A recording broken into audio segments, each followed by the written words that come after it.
bom dia! Estamos ao vivo no Instagram e no YouTube.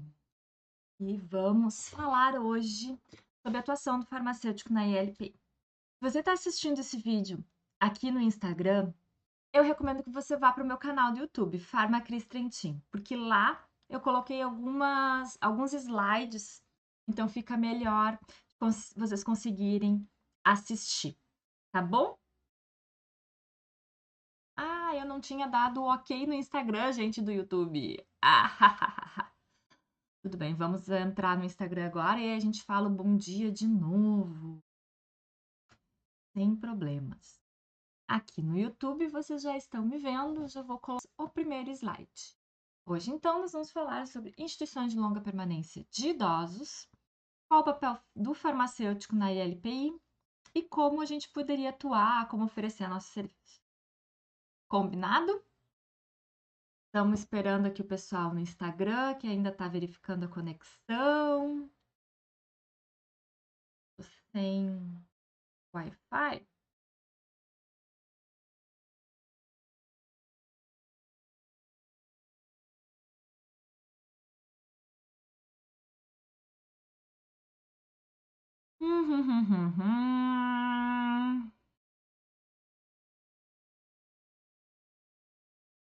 Consigo arrumar aqui.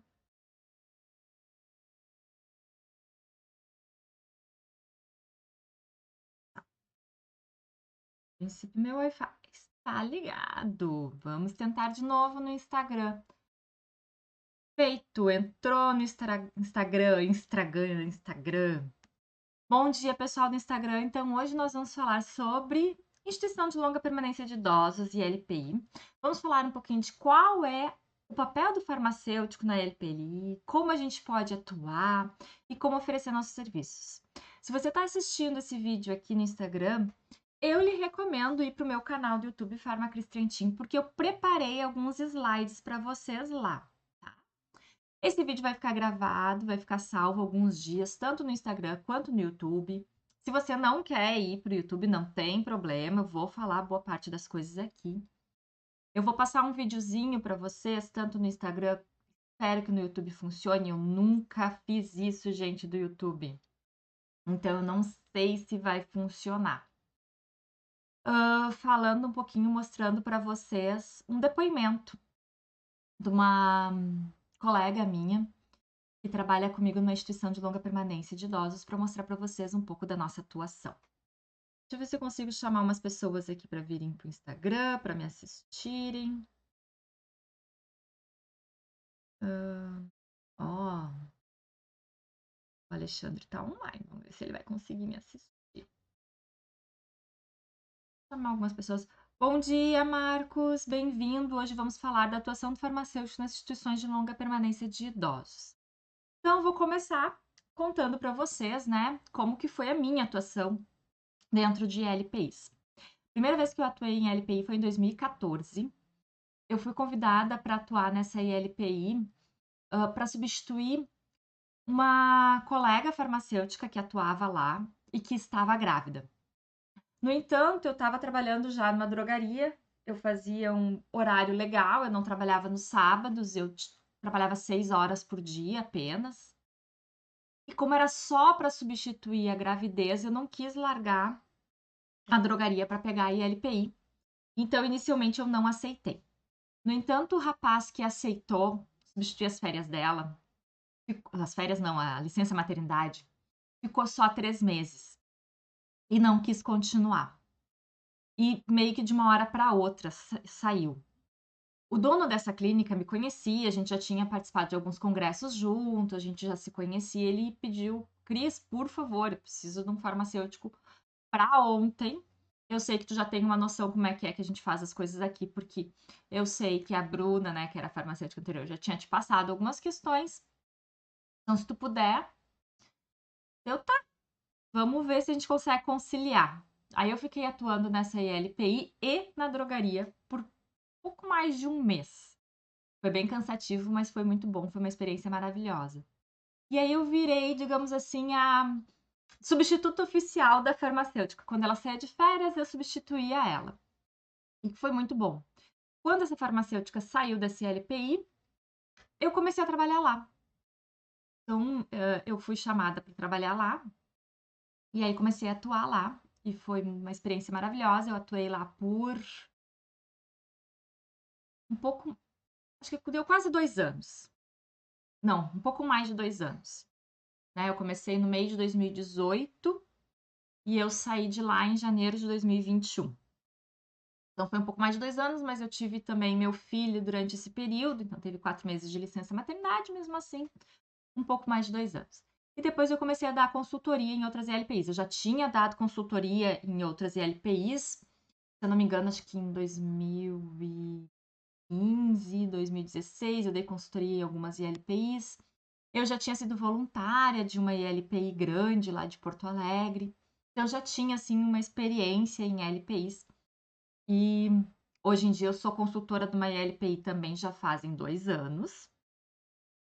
Completa agora em agosto, se eu não me engano. 2 anos que eu sou consultora dessa ILPI. E então comecei a ter uma vasta experiência, digamos assim, comparado com a maioria, né? Porque a gente tem pouco farmacêutico atuando em ILPI, pelo menos aqui no Rio Grande do Sul, eu sei que em outros estados isso é diferente, porque alguns outros conselhos de farmácia exigem farmacêutico dentro de ILPI, mas aqui no Rio Grande do Sul, não.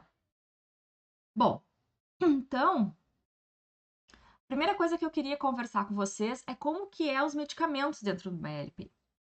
Na grande maioria das instituições, o medicamento não é comprado pela administração da empresa ou pela ILPI, né, pela instituição, e sim trazido para dentro da clínica por familiares.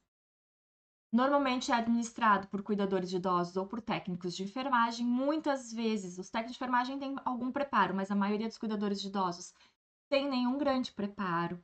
A gente vê muito medicamento sendo misturado com comida, porque o idoso se recusa a usar o medicamento, então eles amassam e colocam na comida.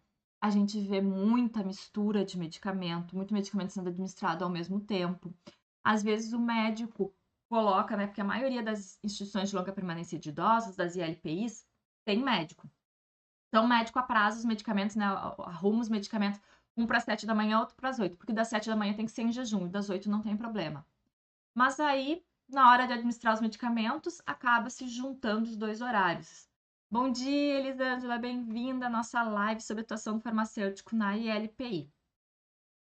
Então, acaba se juntando os dois horários, né, o das 7 e das 8, e aí aquele medicamento das 7 não está mais sendo administrado em jejum, e muitas vezes esse medicamento das 7 horas ele não deveria ser administrado junto com o das 8, porque ele pode alterar a farmacocinética, pode alterar a absorção do medicamento das 8. E foi por isso que o médico colocou separado. Mas como aqueles funcionários não têm muito treinamento e a rotina da manhã às vezes é muito corrida, eles acabam muitas vezes pegando e juntando um horário com outro horário dos medicamentos para ficar mais fácil. Por exemplo, assim, em algumas ILPIs, que é um funcionário para administrar o medicamento para os 30 idosos. Então, ele começa a administrar o medicamento para o idoso 1, quando ele chega no idoso 30, não é mais 7 da manhã, já é quase 8. Aí o que ele faz? Ele já pega os das 8 e já começa a administrar junto. E depois ele vai voltando. Então é importante a gente dar um treinamento para essas pessoas que administram os medicamentos nas instituições de idosos, né, nas ILPIs. Dar um treinamento para eles para que isso não aconteça. A questão do triturar e misturar com a comida.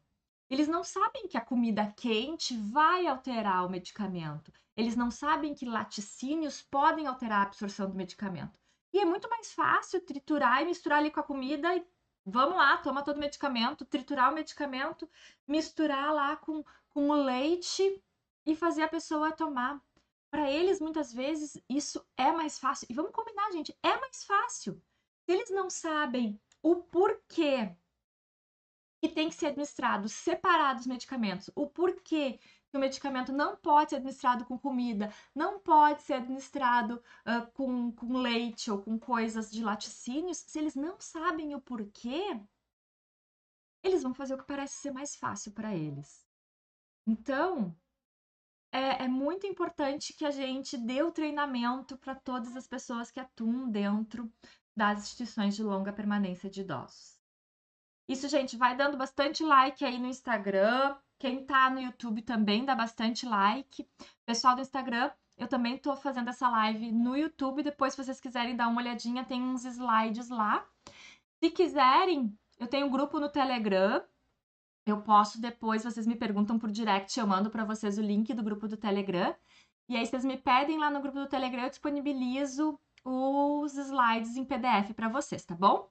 É só pedir. Eu que agradeço, Elisângela, você estar aqui assistindo.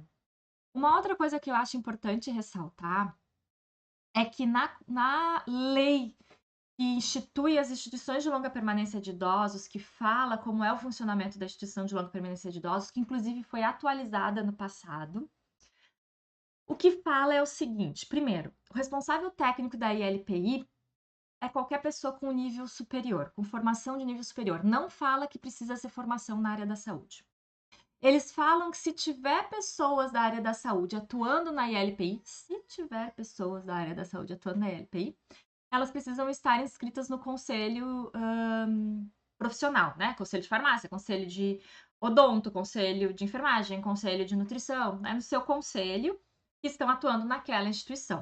Então, elas precisam estar regularizadas que ela atua naquela instituição, regularmente, né? Quando elas atuam regularmente. Mas não precisa ter um responsável técnico da área da saúde. Aí os conselhos eventualmente regularizam. Tipo, o conselho de enfermagem exige que as instituições de longa permanência de idosos tenham enfermeiros, pelo menos 20 horas. Então, normalmente, o enfermeiro acaba sendo o responsável técnico. Por quê? Porque o responsável técnico na ILPI tem que trabalhar no mínimo 20 horas dentro da ILPI. É isso que está lá na legislação de ILPI. Então, normalmente, o enfermeiro, como conselho de enfermagem, exige que tenha enfermeiro nas ILPIs e que trabalhe no mínimo 20 horas, então o próprio enfermeiro acaba sendo responsável técnico também, tá? O conselho de nutrição também exige nutricionista, mas não tem assim essa quantidade de horas, pode ser menos horas, em algumas ILPIs o nutricionista atua só uma vez por semana, aí depende do número de idosos. O conselho de farmácia de alguns estados exige farmacêutico, de outros não. O que eu sei é que algumas vigilâncias sanitárias, quando vão nas ILPIs, se encontram medicamentos para mais de um mês de tratamento, exigem que tenha farmacêutico. Ou se a ILPI compra o medicamento direto de uma distribuidora, obviamente ela tem que ter um farmacêutico. Senão ela acaba não tendo a necessidade de ter farmacêutico. Não tem uma legislação federal que exija que tenha farmacêutico dentro das ILPIs, tá? Quem é o responsável, então, pela guarda dos medicamentos, pela organização dos medicamentos? É o RT, é o responsável técnico. Então, o responsável técnico da ILPI, que não precisa ser da área da saúde, mas na grande maioria das vezes é enfermeiro, que bom, vamos, né, contar isso como uma boa notícia, mas não precisa ser, é o responsável por guardar os medicamentos. Sim. Então, muitas vezes não é um profissional farmacêutico, muito menos um profissional da saúde que está responsável pela guarda dos medicamentos. E aí, lá na legislação de LPI, fala assim: respeitando regulamentos da vigilância sanitária relativos à guarda e administração. Mas se tu vai atrás de legislação, regulamentos da vigilância sanitária, não tem nenhuma regulação da vigilância sanitária exclusiva de LPI. Então, acaba que as vigilâncias sanitárias municipais se baseiam ou em leis estaduais municipais, que daí pode ser que tenha, ou acabam se baseando em legislações hospitalares ou algum tipo de legislação ou algum tipo de legislação uh, algum tipo de legislação de drogaria, algum tipo de legislação que não é exatamente de LPI. Isso é muito complicado. Outra questão que eu quero levantar aqui para vocês, que até eu não tenho, eu tinha anotado, mas agora não me lembro. Existe uma legislação específica de nutrição interal. Essa letificação. Isso, Paty, vai lá pro YouTube, que no YouTube tá mais estável. Eu tô vendo que aqui no Instagram tá perdendo um pouquinho a estabilidade. No YouTube tá um pouco mais estável a transmissão, tá? Deixa eu dar uma olhadinha aqui que tem no YouTube acontecendo. No YouTube parece que tá tudo ok a transmissão. A legislação de. Opa! A legislação duas vezes, né? Só um pouquinho, vou organizar aqui. Tá. A legislação, então, de nutrição interal, ela fala que para ser administrada uma nutrição interal é preciso uma equipe. Essa equipe de nutrição interal tem que ter farmacêutico, nutricionista, médico, enfermeiro. Essa legislação de nutrição interal, ela é uma legislação de hospitalar, mas é a legislação que muitos conselhos de nutrição e que muitos nutricionistas usam para se basear como organizar a nutrição interal dentro da instituição de longa permanência de idosos. E nessa legislação diz que tem que ter farmacêutico na equipe de nutrição interal. Então, teoricamente, se o conselho de farmácia quisesse exigir tal, ele poderia exigir que em instituições de longa permanência de idosos, em que há pacientes em nutrição interal, tenha farmacêutico na equipe de nutrição interal. Mas, infelizmente, isso ainda não acontece. Eu conheço várias instituições de longa permanência de idosos que têm nutrição interal e que não tem farmacêutico. Inclusive, em Porto Alegre, tem uma instituição de longa permanência de idosos que só aceita pacientes sob nutrição interal. Não aceita pacientes que se alimentam, só aceita pacientes que tenham nutrição, estejam em nutrição interal. E eles não têm farmacêutico na equipe. Aí vocês podem estar me perguntando, mas por que essa instituição só aceita pessoas mais difíceis, pessoas acamadas, pessoas que precisam... Porque deles não precisa ter cozinha, porque a nutrição interal tu não precisa exatamente de uma cozinha, né? Tu não precisa ter cozinheira. Elas vêm prontas, só tem que fazer um preparo rápido. Então, não precisa ter o espaço da cozinha, não precisa ter uma cozinheira. Tem que ter igual a nutricionista por causa da nutrição integral, mas diminui alguns custos. E como parece ser mais difícil de cuidar uma pessoa com nutrição integral, e em muitos aspectos é mais difícil, em outros nem tanto, eles também conseguem cobrar um pouco mais, né? Então, ó, o pessoal tá entrando lá no YouTube. Então, gente, deixa eu ver se tem alguma mensagem aqui.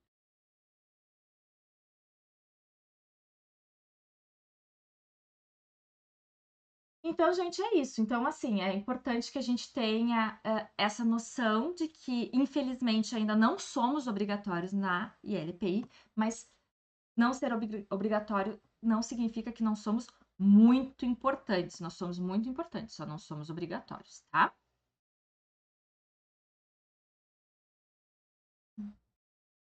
Tá difícil de eu conseguir organizar esse meu negócio do YouTube junto com a minha apresentação. Mas tudo bem, vai dar tudo certo. Isso, vão dando bastante coraçãozinho para mais gente vir aqui assistir, tá?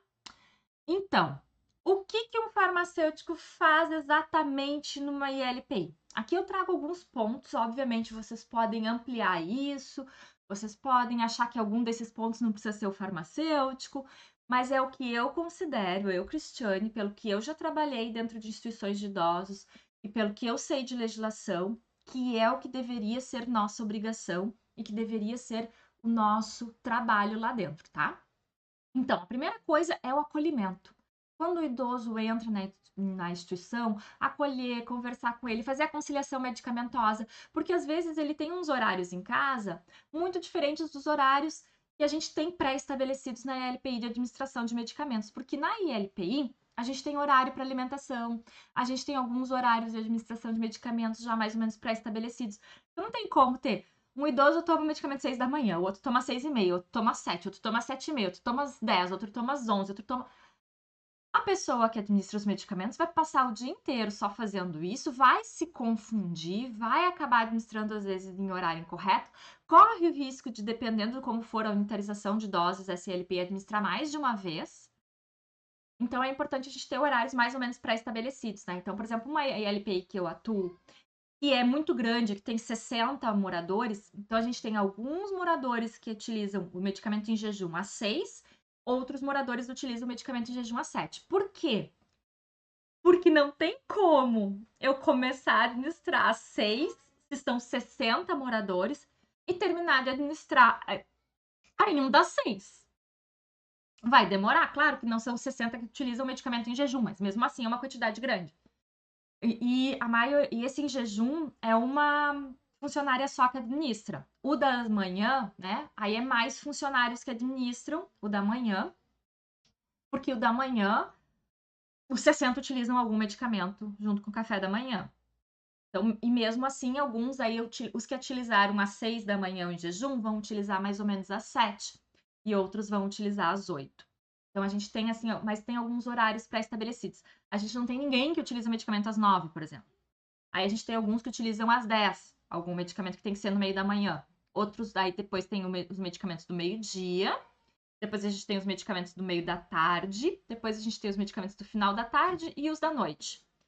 Manhã e noite, nós temos 2 horários, porque como são 60 para conseguir, porque senão são todos os funcionários que administram os medicamentos, né? A gente tem uma equipe separada. Então, os da manhã tem 2 horários e os da noite também. Então, tem algumas pessoas que utilizam medicamento às 20 horas, outros às 21. E os para dormir, os medicamentos para dormir, que alguns idosos, poucos, porque tenta desprescrever isso, utilizam, é às 22 horas. Então, a gente tem horários mais ou menos pré-estabelecidos para que a equipe de enfermagem, para que os técnicos de enfermagem, que normalmente é quem administra os medicamentos, não tenham tanta confusão em relação a isso. Então, quando o idoso chega na ILPI, a gente tem que perguntar qual é o horário que você costuma acordar, qual é o horário que você costuma utilizar esses medicamentos. E aí a gente vai adequando. E às vezes também eu mudo o horário de algum medicamento em relação às interações medicamentosas, né? Eu descubro que algum medicamento tem alguma interação medicamentosa importante, alguma interação medicamentosa que vai fazer diferença naquele medicamento. Então eu acabo dando prioridade por administrar. Eu acabo dando prioridade por mudar algum horário quando eu vejo que tem uma interação medicamentosa relativamente importante acontecendo ali e que a gente vai precisar alterar esses horários. Então, a próxima, né, questão que a gente faz é a verificação das interações medicamentosas. O controle de reações adversas. Então, a gente já na entrada verifica se tem algum sinal e sintoma que pode estar ocasionando alguma reação adversa. E aí a gente já vai controlar isso. A gente dá treinamento para os funcionários, faz os POPs, que sinceramente eu detesto fazer POPs, mas tem que fazer, tá? Faz os POPs. Em algumas ILPIs, mas não é obrigatório. A gente também é responsável por compras de medicamentos e produtos hospitalares. Quer dizer, compra de medicamento é obrigatório que seja a gente, tá? Mas nem todas as ILPIs compram os medicamentos para os seus idosos. A grande maioria a família traz. Mas se a ILPI comprasse medicamentos obrigatórios, ser o farmacêutico. Agora, produtos hospitalares pode ser o enfermeiro, pode ser a equipe de enfermagem. Unitorização de doses. Então, se é feita unitorização de doses na ILPI, o farmacêutico que dá o treinamento, o farmacêutico dá o suporte, fiscaliza, orienta como fazer essa unitorização. Não necessariamente a gente precisa fazer a unitorização, porque isso é um processo muito manual, né? Um processo que dá pra gente ensinar, não precisa a gente, entre aspas, perder tempo fazendo isso. Mas a gente tem que treinar, a gente tem que orientar, a gente tem que ensinar. O controle de validade dos medicamentos também é muito importante que a gente faça. Eu sempre, sempre, sempre vou lá no armário, nas ILPIs que eu dou consultoria, porque a minha consultoria nas ILPIs, eu não tô semanalmente lá, mas eu vou de tempos em tempos visitar a ILPI, conversar com os idosos, dar treinamento para os funcionários e faço todas essas verificações. Os POPs eu posso fazer à distância, várias coisas eu consigo fazer à distância, né? Eu faço a verificação de interações medicamentosas à distância, eu faço o controle de reações adversas à distância, porque a enfermeira faz a entrevista. Mas a validade dos medicamentos aí, quando eu vou em loco, vou na ILPI, eu abro os armários de medicamentos e vou selecionando, vou olhando ali. Eu já tenho elas brincam comigo, tu tem um olhar de águia. Parece que eu olho assim, eu sei qual medicamento que está vencendo. Mas o que acontece? Eu sei as prescrições dos idosos. Eu sei os medicamentos que eles estão utilizando. Então eu vejo aquele medicamento lá, esse medicamento aqui, aquela idosa faz tempo que parou de tomar. Então talvez esteja vencido. Então eu sei mais ou menos isso. Então eu sempre tô, quando eu vou lá, eu sempre dou uma olhadinha e volta e meia, não identifico o vencido porque elas têm um controle bem grande em relação a isso, mas volta e meia eu identifico assim, ó, esse aqui tá para vencer, ó, mês que vem vence. Já deixem aí separadinho, organizadinho para vocês não terem problema com esse medicamento. A equipe é sempre interdisciplinar dentro de uma ILPI. É importante, né, a gente saber atuar com essa equipe. Na grande maioria das ILPIs, nutricionista e enfermeiro tem, praticamente todas, e na grande maioria médico também. Aí terapeuta ocupacional, fisioterapeuta, fonoaudióloga já são mais raros. A LPI que eu atuo, que eu dou consultoria em Santa Catarina, eu amo porque a gente tem nutricionista, enfermeira, fisioterapeuta, médico, educador físico, psicóloga. Então a gente tem uma equipe bem completa, muito boa e a gente tem uma fonoaudióloga que nos dá assistência também quando a gente necessita.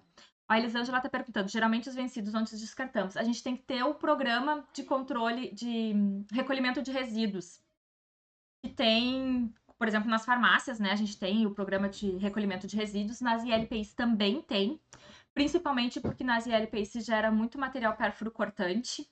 Eles fazem a verificação de glicemia, aplicam eventualmente alguma injeção, e é essa mesma empresa que faz o recolhimento desse material pérfuro cortante, recolhe os vencidos também.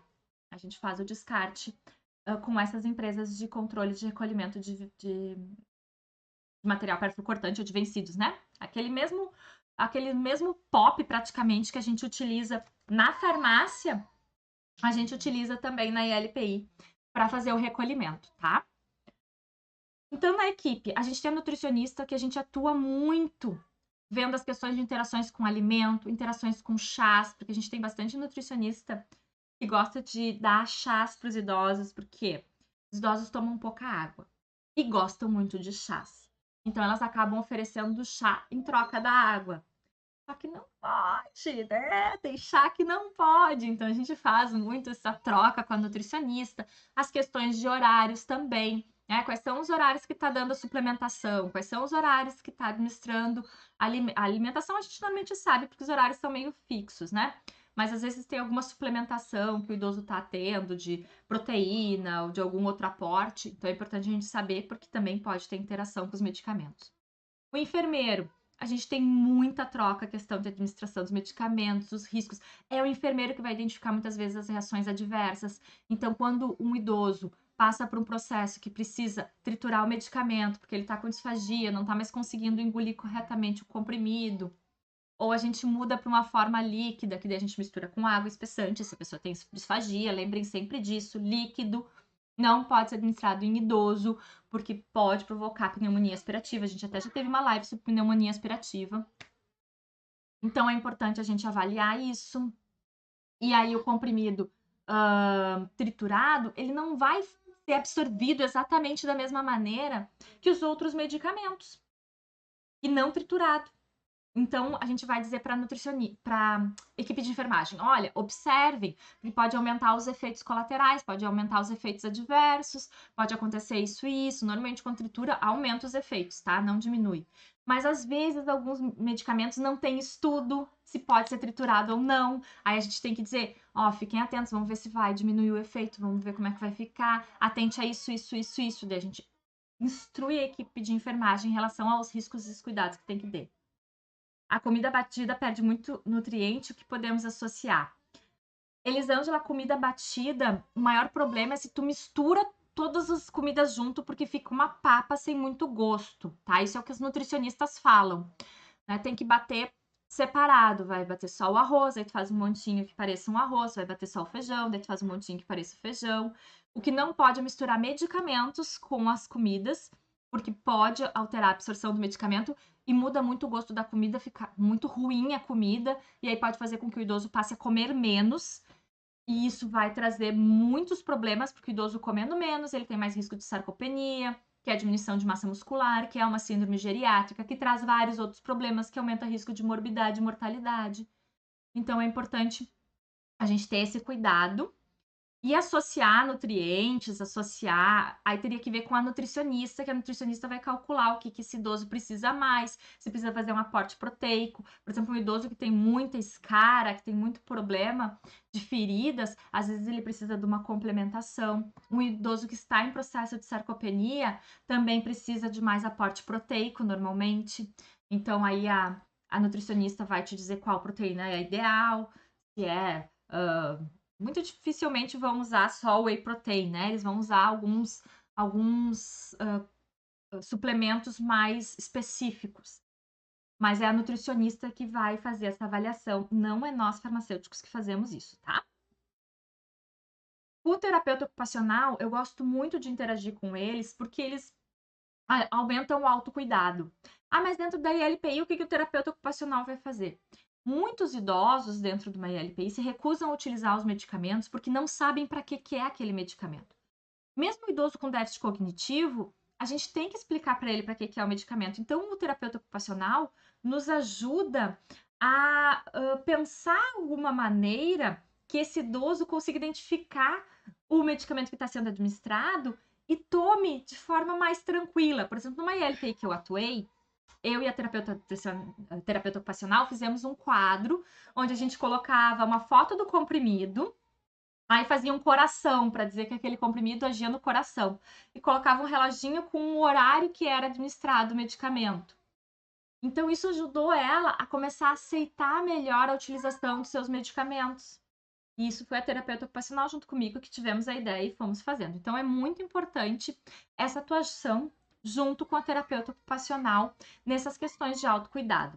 Obrigada, Elisângela. Obrigada pelo elogio. Muito obrigada. Bem-vindo, Jauri. Espero que goste da minha live falando sobre farmacêutico na ILPI. Fisioterapeuta. É muito importante também a gente interagir com o fisioterapeuta, porque a gente tem que passar para o fisioterapeuta os riscos em relação à queda, por exemplo, porque tem medicamentos que aumentam o risco de queda, medicamentos que aumentam a hipotensão postural. Então, o terapeuta ocupacional tem que saber essas questões para saber que determinadas atividades, determinados exercícios, talvez ele não vá poder realizar com aquele idoso em determinados horários que o medicamento vai estar mais presente. A gente vai também auxiliar ele, né, orientar ele assim, que ele pode nos ajudar de medidas não farmacológicas para diminuir dor ou para diminuir determinadas questões e a gente possa daqui a pouco retirar esse medicamento do idoso. Questões de dispositivos inalatórios, os terapeutas ocupacionais também entendem muito sobre dispositivos inalatórios, sobre como utilizar os dispositivos inalatórios. Eles auxiliam muito na capacidade pulmonar, na melhora da capacidade pulmonar dos idosos, o que é muito importante para nós também, porque a gente está querendo que o idoso esteja bem de forma completa. O fonoaudiólogo tem a questão da deglutição. É ele que vai nos dizer quando o idoso está com disfagia, né? Quando o idoso não está mais conseguindo engolir corretamente e talvez a gente precise triturar o medicamento. E aí a gente vai avaliar medicamento por medicamento se pode ser triturado, se não pode ser triturado, se tem que mudar para forma líquida. Lembrando, mistura com água e espessante, porque forma líquida causa pneumonia aspirativa em idoso que está com disfagia ou com problema de deglutição. Lembrem sempre disso, por favor. Então, o fonoaudiólogo vai ajudar. Ele também vai auxiliar, quer dizer, a gente vai auxiliar o fonoaudiólogo nas questões de reações adversas, porque tem vários medicamentos que causam boca seca. E a boca seca piora a disfagia. Então, é importante o fonoaudiólogo saber que aquele idoso está utilizando os medicamentos que causam boca seca e que por isso a disfagia está piorada. Porque daí as medidas que o fonoaudiólogo vai realizar para melhorar a disfagia, sim, existem maneiras que o fonoaudiólogo faz para melhorar a disfagia ou para pelo menos retardar a progressão dela, são um pouco diferentes se a questão é boca seca. E existem medicamentos que pioram a disfagia. Existem alguns medicamentos, inclusive para Parkinson, que o Parkinson causa disfagia, né? A própria evolução da doença da disfagia. E existem alguns medicamentos para essa doença que pioram a disfagia. Então é importante a gente também alertar o fonoaudiólogo em relação a isso, que daí ele vai avaliar daqui a pouco se está muito ruim essa disfagia, conversa-se com a equipe, conversa-se com o médico, vê se não tem alguma alternativa farmacológica ou não farmacológica para que aquele medicamento deixe de ser utilizado e a pessoa melhore um pouquinho da disfagia. Bom dia, Cida, seja bem-vinda. E com o médico, então, nem se fala a quantidade de interações que nós farmacêuticos temos com o médico, né? A gente vai falar sobre interações medicamentosas com ele, sobre horários, sobre doses, a forma farmacêutica, quando tem que mudar a forma farmacêutica porque o medicamento está sendo triturado, aí tem que fazer um ajuste de dose, porque, por exemplo, a forma farmacêutica líquida, ela é absorvida, a biodisponibilidade dela costuma ser maior do que da forma farmacêutica sólida.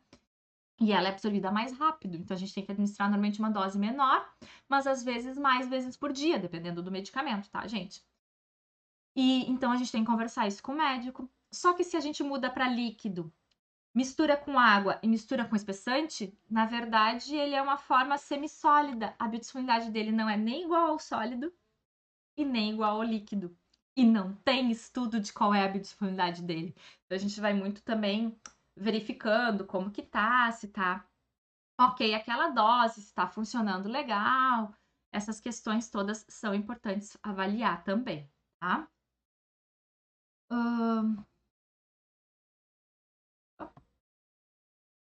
E foi um monte.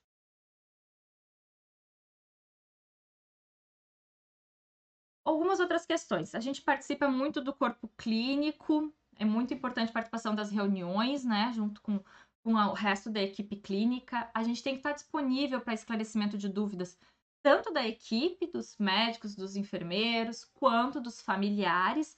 Normalmente, os familiares não entram em contato diretamente conosco, os familiares entram em contato com a equipe de enfermagem ou entram em contato com a gestão da clínica e a gestão da clínica nos passa a informação. Eu, inclusive, recomendo que não deem o telefone pessoal de vocês para familiares, tá? Deixa que a equipe da clínica receba as perguntas, encaminha para nós e nós encaminhamos a resposta. Porque vai ter familiares que vão acabar conversando com vocês e às vezes vocês não sabem o que a enfermagem fez, o que o médico orientou, e a gente tem que estar muito bem alinhado com o restante da equipe. A gente tem que falar a mesma língua. Por exemplo, um paciente que começa com cuidados paliativos e que se opta por não introduzir alimentação enteral, que é muito comum, porque a gente tem vários estudos mostrando que a alimentação enteral não melhora a qualidade de vida, não aumenta tempo de vida, só traz mais risco de pneumonia aspirativa e algumas outras questões, infecções, principalmente nesses pacientes com doenças neurodegenerativas, né? Ela é muito boa em outras questões, né? Paciente AVC, algumas questões, é muito importante. Mas em algumas situações, não. Algumas situações não é indicado iniciar uma dieta interal.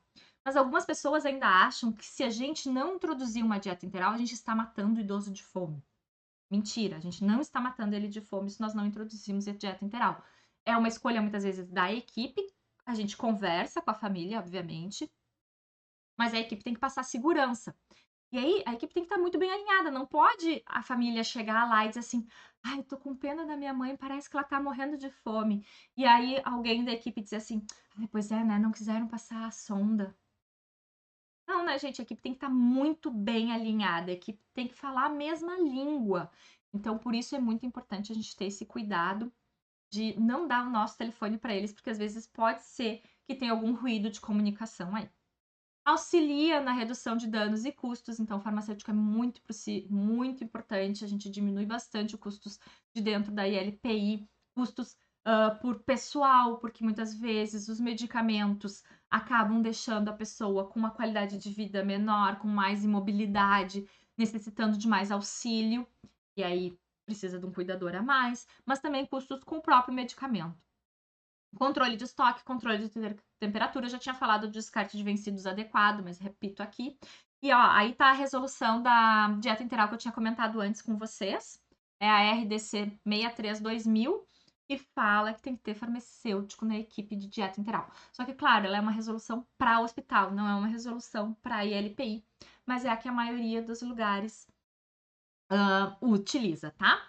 Mas se não é obrigatório ter farmacêutico na ELPI, por que irão nos contratar? Então, eu tenho algumas justificativas aqui que eu trago para vocês. A gente precisa mostrar fortes argumentos aos gestores, principalmente argumentos de economia. Eu trago alguns artigos, infelizmente nós temos muito pouca pesquisa ainda sobre a atuação do farmacêutico dentro da ELPI, tanto no Brasil quanto no exterior, a gente tem pouca pesquisa, mas eu trouxe alguns dados para vocês aqui que são bons argumentos. Então, tem uma pesquisa no Reino Unido com idosos demenciados, que após a revisão dos medicamentos pelo farmacêutico e treinamento da equipe, houve uma diminuição no consumo no uso de psicotrópicos. Psicotrópicos aumentam o risco de queda, queda leva à hospitalização, que muitas vezes leva à morte do idoso. Então, se a gente mostra esse caminho para o gestor, ó, tu vai perder um paciente, vai perder um idoso que paga aqui a clínica, vai perder um morador. Talvez eles se deem conta da importância do farmacêutico, tá? Mas ainda é um argumento que às vezes não convence muito, porque quem traz o medicamento para a clínica é a família. Então, diminuir a quantidade de medicamentos utilizados pelo idoso, nem sempre a gente consegue usar isso como um argumento para a clínica. Claro que quando a gente diminui o consumo de medicamentos, a gente está diminuindo efeitos adversos, a gente está diminuindo desfechos ruins muitas vezes. Mas é um caminho mais longo, é longo prazo, médio, longo prazo, o efeito da atuação do farmacêutico. Então vamos pensar em umas coisas mais curto prazo mesmo. Tem um estudo de Singapura que o objetivo foi desprescrição também, e após a intervenção, além da melhora da saúde, ou seja, os idosos começaram a estar um pouco mais independentes, precisando de menos auxílio da equipe da clínica, também teve 18% de menos queda. Aqui a gente tem um número, 18% menos queda. A cada 100 idosos que poderiam cair, teve uma diminuição de 18. Não foi, né? Caiu 18 a menos. Ou seja, a gente tem um número menor de gente sendo hospitalizada, um número menor de gente que daí vai precisar depois de mais cuidados por um tempo após a cirurgia e de risco dessa pessoa vir a falecer e com isso sair da ILPI. Um estudo na França da atuação do farmacêutico gerou uma economia de 232 euros por paciente. 232 euros por paciente por causa da atuação de um farmacêutico. Se é uma ILPI pequena e tem 20 pacientes, já dá 4.640 euros. Transforma isso em reais? Claro que daí talvez a proporção não seja exatamente a mesma, mas vai dar uma economia aí de uns 10, 15, 20 mil reais numa ILPI pequena de 20 idosos. Tá? Então é importante a gente mostrar isso. E o custo do farmacêutico não é esse. Contratar um farmacêutico para 20 horas semanais dentro de uma ILPI, e que dependendo do tamanho da ILPI, uma ILPI de 20 idosos não precisa 20 horas semanais um farmacêutico, menos horas semanais do farmacêutico é suficiente para fazer muita coisa. Então, assim, um farmacêutico 10 horas semanais, tu contrata ele, se é um recém-formado, o ideal é contratar um farmacêutico que já tenha alguma noção de envelhecimento, já tenha feito meu curso, pelo menos, né? Que já tenha alguma noção das coisas que acontecem com o envelhecimento, que saiba mais ou menos o que fazer, etc e tal. Então, um farmacêutico assim, 10 horas, eu diria que tem que pegar uns R$ 1.000, mais ou menos. 900, R$ 1.000. Mais o custo se for assinar carteira, se não contratar como MEI, pode contratar o farmacêutico como MEI, como consultor. Mas se for assinar carteira, então mais o custo da carteira, não sai mais do que R$ 2.000 no custo de um farmacêutico por mês. E eu tenho uma economia de 20 mil? De 10 mil? Olha quanto que eu estou lucrando. Olha quanto que a ELPI está lucrando. É isso que nós temos que mostrar para a ELPI. É aí que nós temos que chegar. Claro que essa economia não é de um mês para o outro. Contratou esse mês que vem o farmacêutico está gerando essa economia.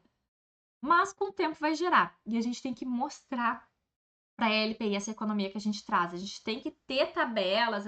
Eu sei que não é fácil, gente. Eu trabalho em LPI há muito tempo e agora é que eu estou conseguindo desenvolver tabelas e desenvolver métodos para mostrar a economia do farmacêutico dentro de uma LPI. Não é fácil a gente mostrar a economia nossa, até porque a gente não teve isso na faculdade, a gente não teve essa noção na faculdade. Outra questão é que 30% das internações hospitalares são relacionadas a medicamentos. Então, esse deslocamento porque muitas vezes as ILPIs fornecem um funcionário para ficar com o idoso dentro do hospital. Então, tu vai ter um funcionário a menos dentro da instituição, porque ele vai estar acompanhando esse idoso no hospital. Então, diminuir as internações hospitalares também gera economia para a ILPI. E aí, para finalizar, eu trouxe um vídeo para vocês que eu não sei se eu vou conseguir mostrar, mas vamos tentar, tá? Eu vou pegar a câmera, deixa eu passar a transição aqui. Trabalho de formiguinha, né? Isso aí, Eduardo, trabalho de formiguinha, mas é muito importante, isso mesmo. Que é o vídeo do depoimento da Marta, que é uma enfermeira que trabalha comigo. E aí ela fez um depoimento para mim falando da minha atuação num caso específico, tá? Deixa eu virar aqui para vocês. Estão aqui. E deixa eu abrir aqui para quem tá também no. Para quem está no YouTube. Consigo Vamos ver se quem tá no YouTube vai conseguir ver direitinho. Deixa eu só ver se tá. Deixa eu só botar aqui para mim de novo, para vocês não ficarem. Deixa eu botar aqui, só para mim ajeitar aqui do YouTube. Opa. Vamos ver se tá ok. Estão conseguindo ver? Nossa senhora, vamos ver se estão assistindo.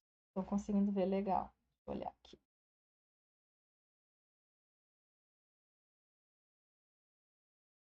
Acho que sim.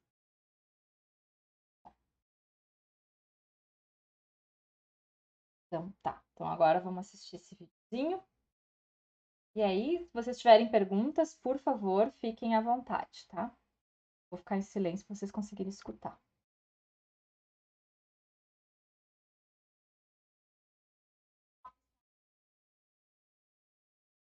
Pera, tá muito baixinho, né, gente? Deixa eu só aumentar o volume para ficar melhor para vocês.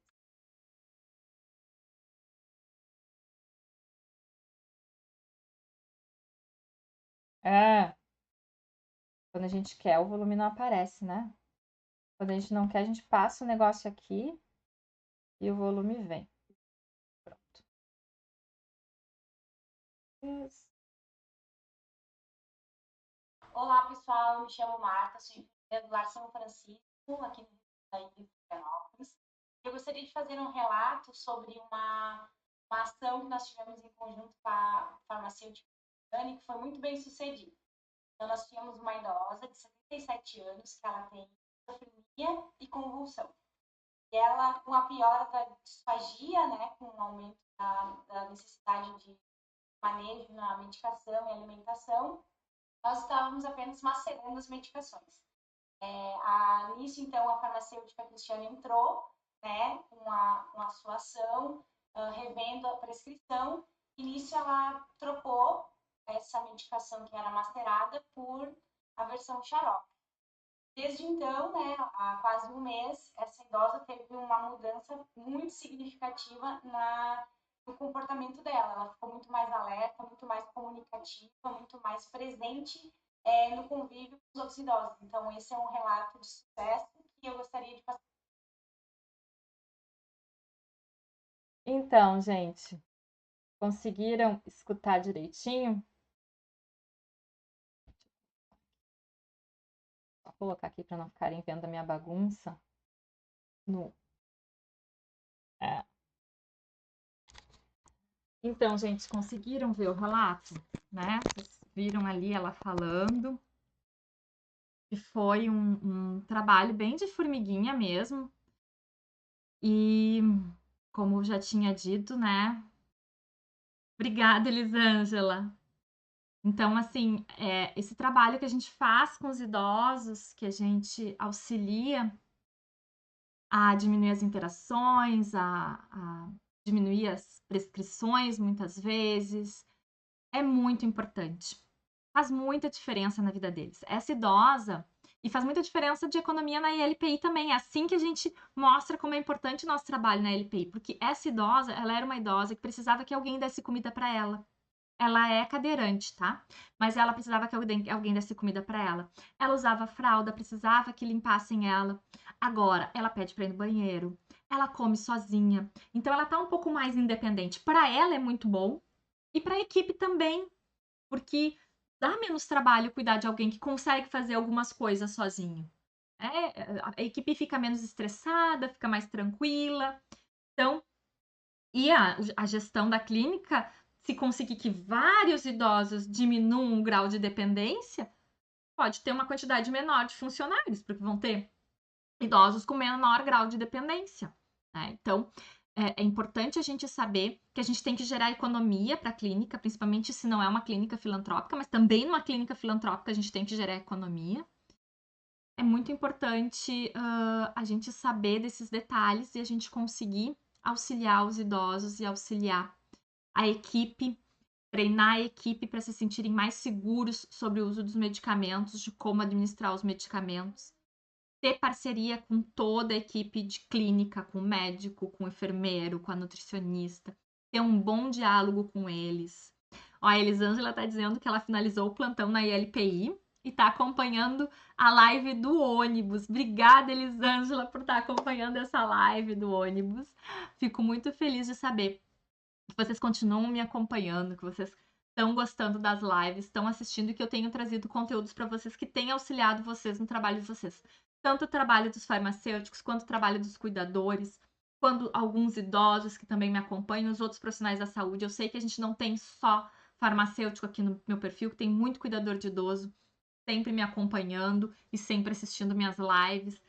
E eu fico muito feliz com isso. Meu trabalho é muito gratificante quando eu vejo que eu consigo auxiliar vocês, que vocês também trabalhem melhor, que vocês também consigam dar um serviço de mais qualidade para os idosos.